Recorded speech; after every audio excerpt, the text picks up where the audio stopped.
Hello, it's Graham here again. I hope you're all keeping well. I thought I'd spend a few minutes today to share another unboxing for you. Today we're going to crack open this, the Warlords of Galahir. It's an expansion to go with Dungeon Saga, produced by Mantic Games. If you're not familiar with Dungeon Saga, it's a dungeon crawling game where one player plays the Overlord, controlling the minions and the bosses, as up to four other players will sort of poke around the dungeon and delve and discover and fight the minions, trying to meet the objectives of each scenario. It's actually quite a nice little dungeon crawling game, fairly simple, quite colourful. It does come with a few miniatures, so if you wanted to spend a bit of time painting them up, they actually aren't too bad. They look quite nice. So, without further ado, we'll crack the shrink on this and see what's inside. Grab me little pen knife here. Here we go. So, first thing you notice is, again, as per all of these, the artwork is pretty good on it. Actually, it's a nice piece of artwork. It tells you exactly what it does on the back there. This Warlords of Galahir is an expansion which will take and add a new dimension to the base game. The base game comes with everything you need to fight against a necromancer and has undead rising, that kind of thing, skeletons and zombies. Warlords of Galahir here adds orcs to it, so it'll have the appropriate cards, miniatures and scenarios in here. I'm hoping for using orcs in your dungeon crawling adventures. So, okay, as per all of these Dungeon Saga games, they come in a slip case. If we remove the cardboard out of there, you'll see, like they do, when you remove the slip case, it looks like a book. Little magnetic catch on it, and open it up, and all your goodness is inside there. So again, quite a nice sort of novel way of storing them on the shelf. They actually do look quite nice on the shelf.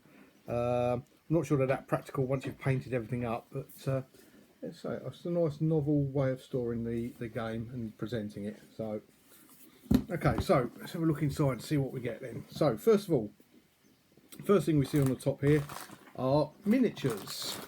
So these are going to be the orc minions. Let's crack these open and have a look. So we have, let's have a look at these. Some fairly unpleasant, ugly looking goblinoids. Let's see if I can show you that a bit closer. There you go, have a look at that. And again, as per all the Dungeon Saga miniatures I've had in the past, they're mounted on these square dungeon tile base arrangements. It's important in Dungeon Saga that you know which is the front facing, so it generally kind of works out quite well. The miniatures are a reasonably sort of hard plastic.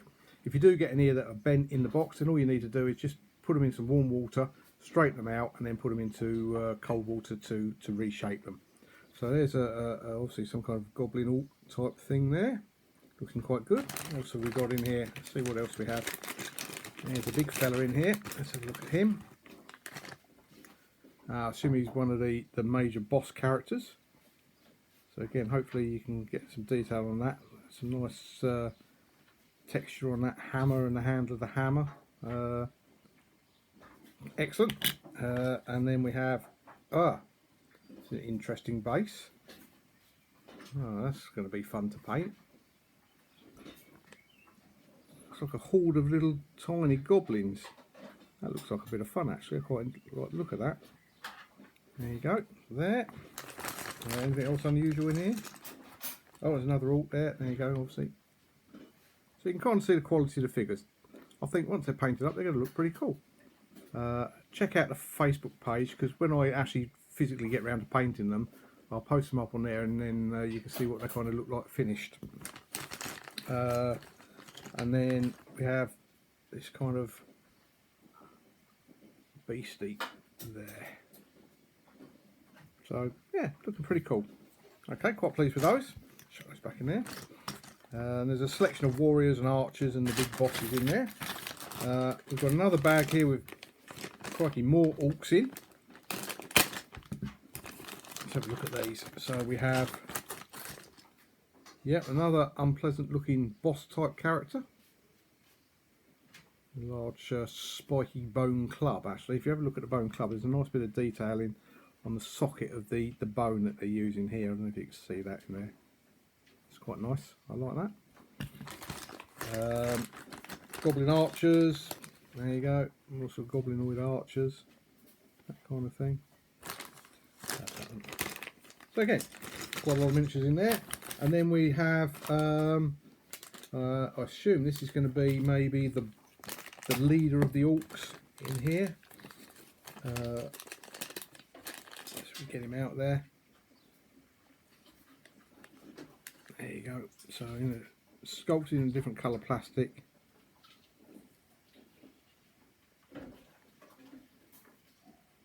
There you go. That one there. And then obviously we have some new heroes in this this set. There is a druid, I believe, and a salamander.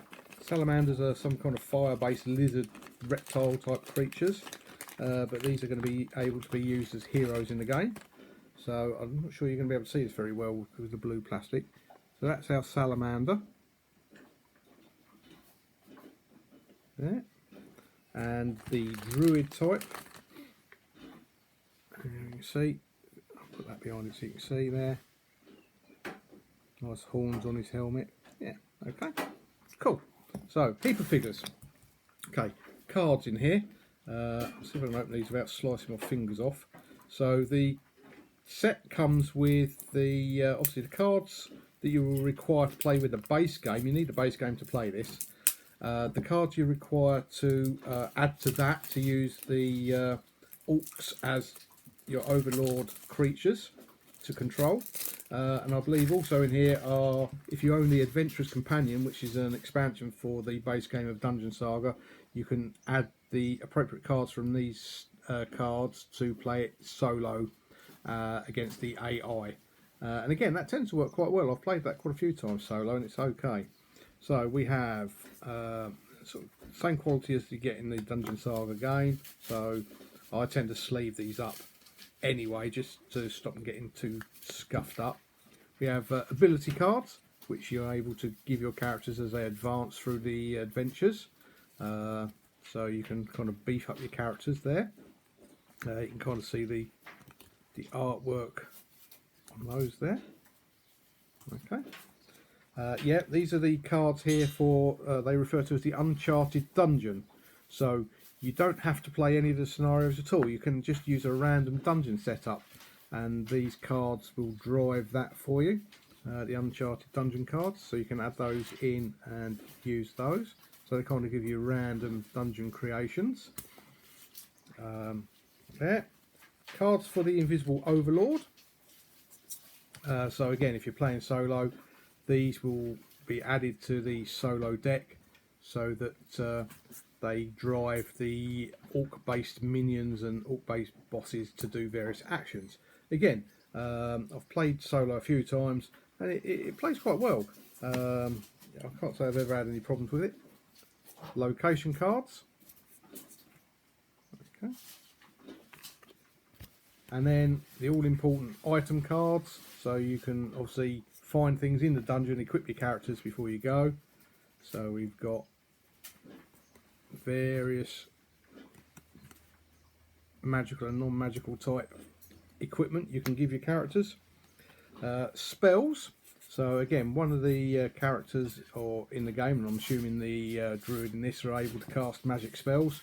The spells are very simple. They work on a card system. The card gives you all the information you need. So this tells me it's not, you don't need line of sight, the type of spell it is, a brief description, and then what level of spell it is. Depending on the level, when you play the game, you'll tap the spell once if it's a minor, twice if it's a major, and then at the end of each turn they reset 90 degrees. So eventually you'll get your spells back to reuse. So some interesting spells there. There you go. Tremor. Tornado. Protection. And then if you're playing with one player as the Overlord versus the other players as characters, the Overlord cards. So again, these are added to a basic deck, and these will drive the available actions to the Overlord as he plays through. Okay, there you go. so they're specific to the minions and bosses that you're using. Oh, 2 more Mantic points. Every time you buy a product from Mantic, you'll get these Mantic points. Save up enough Mantic points, go onto their website, and you can get yourself some freebies. Okay, so that's the cards out of the box. Okay, we have dungeon tiles. So these are nicely printed card stock, which you punch out. There you go. You can see. There you go. Punch one out. Punch out and use to form your dungeon. Okay. Following the maps in the book, or whichever random scenarios you're deciding to create. We have. Okay. Yep, these are. Okay, these are cards, character cards for the game. So that will be using the characters that appear in the original Dungeon Saga. Okay, this is the new one, the Druid, Salamander, and a rescued prisoner. Spoilers maybe. Okay, when you play as the Overlord, you can use this as your reference. So this tells you the creature types, simply their movement, their combat and defense values, and any special rules that apply. Again, it's quite a fun, simple system to use. And then finally, the Dungeon Saga quest book. So inside here, you will find little stories and details of how to set the game up. Okay, so we've got printed right the way through, even on the back, and then each scenario will consist of a pre-scenario story, setup details, and a map, which I'm not going to show you there too quickly, for the Overlord, which shows the position of where everything needs to go, and as you sort of crawl into the dungeon, things that will appear. So look forward to getting this to the table. I'm going to look forward to painting some of those figures as well. They always look, for me, a little bit nicer aesthetically when everything's painted up. Hopefully when I get them done, I'll show you what they look like, and when I've had a go at the game, we'll see how it plays. That's all for now, so keep yourself safe, keep gaming, and hopefully I'll catch up with you at an event or a show soon. Take care. Thanks now, bye bye.